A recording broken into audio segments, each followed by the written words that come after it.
പത്മനാഭസ്വാമി ക്ഷേത്രത്തിൽ നടന്ന സ്വർണ്ണ മോഷണത്തിൽ ഇപ്പോൾ ക്ഷേത്ര ജീവനക്കാരെ നുണ പരിശോധനയ്ക്ക് വിധേയമാക്കാനുള്ള ശ്രമങ്ങളാണ് നടക്കുന്നത്. 6 ജീവനക്കാരെയാണ് നുണ പരിശോധനയ്ക്ക് വിധേയമാക്കുക. ഇതിനായി ഫോർട്ട് പോലീസ് കോടതിയിൽ അപേക്ഷ നൽകിയിട്ടുണ്ട്. 108 പവൻ സ്വർണം കാണാതായ ശേഷം ക്ഷേത്ര മുറ്റത്ത് നിന്ന് കിട്ടിയതിലാണ് ഈ നടപടി. ഈ സ്വർണം കാണാതായതിന് പിന്നിൽ ജീവനക്കാർക്കിടയിലെ പ്രശ്നങ്ങൾ ആണോ എന്നും പോലീസ് സംശയിക്കുന്നുണ്ട്. മെയ് 7-നും 10-നും ഇടയിലാണ് മോഷണം നടന്നതെന്നാണ് FIR-ൽ പറയുന്നത്. അതേസമയം ആരും മനഃപൂർവ്വം മോഷ്ടിച്ചതായി വിശ്വസിക്കുന്നില്ല.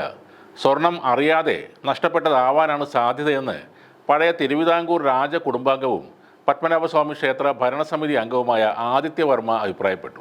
വല്ലാത്തൊരു പ്രയോഗം തന്നെയാണത്, സ്വർണം അറിയാതെ നഷ്ടപ്പെടുക എന്നത്. ക്ഷേത്രത്തിൻ്റെ ഉള്ളിലിരുന്ന് വീർപ്പുമുട്ടിയ ഈ ആഭരണങ്ങൾ കുറച്ച് കാറ്റുകൊള്ളാൻ സ്വമേധയാ പുറത്തുപോയി കിടന്നതാണോ?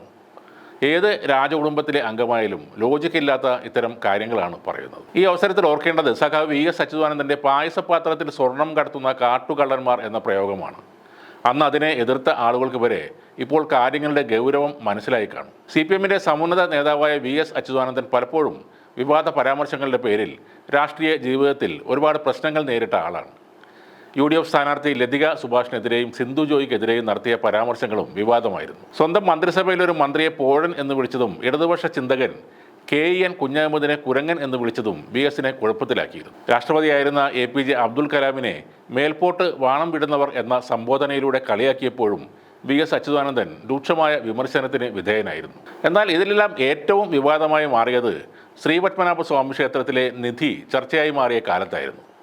പായസപാത്രത്തിൽ ക്ഷേത്രം മുതൽ കടത്തുന്ന കാട്ടുകള്ളന്മാർ എന്ന പ്രയോഗം അന്ന് സഖാവ് VS-നെ ഏറെ പ്രതിരോധത്തിലാക്കിയിരുന്നു. എന്നാൽ സ്വർണം അറിയാതെ നഷ്ടപ്പെട്ടു എന്ന പഴയ രാജകുടുംബത്തിലെ തമ്പുരാൻ പറയുന്നത് കേൾക്കുമ്പോൾ ഇങ്ങനെ എത്ര തവണ ആരും അറിയാതെ ആരും കാണാതെ എത്ര സ്വർണം നഷ്ടമായിട്ടുണ്ടാകും എന്ന സംശയവും സ്വാഭാവികമാണ്. 2011-ൽ B നിലവറ ഒഴികെയുള്ളവ തുറന്ന് പരിശോധിച്ചപ്പോൾ 1.25 ലക്ഷം കോടിയിൽ പരം മൂല്യമുള്ള വസ്തുക്കൾ അവിടെ ഉണ്ടെന്നാണ് കണ്ടെത്തിയത്.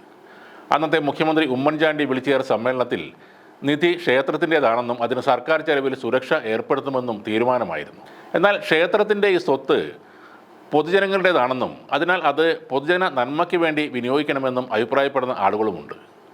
ഈ കാണുന്ന സ്വത്തെല്ലാം രാജാക്കന്മാർ അധ്വാനിച്ച് നേടിയതല്ല, തലമുറകളായി ജനങ്ങളുടെ കരം പിരിച്ചുണ്ടാക്കിയതും വെട്ടിപ്പിടിച്ചതും ആണെന്നാണ് അവരുടെ അഭിപ്രായം.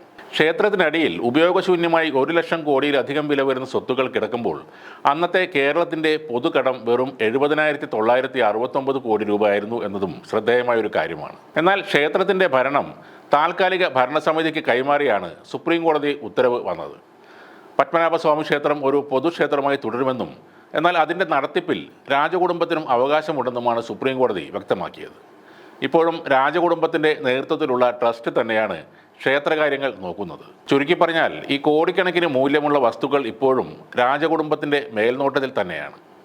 അവിടെ നിന്നാണ് സ്വർണം ഇങ്ങനെ പലപ്പോഴും അറിയാതെ പുറത്തേക്ക് പോയി വീഴുന്നത്.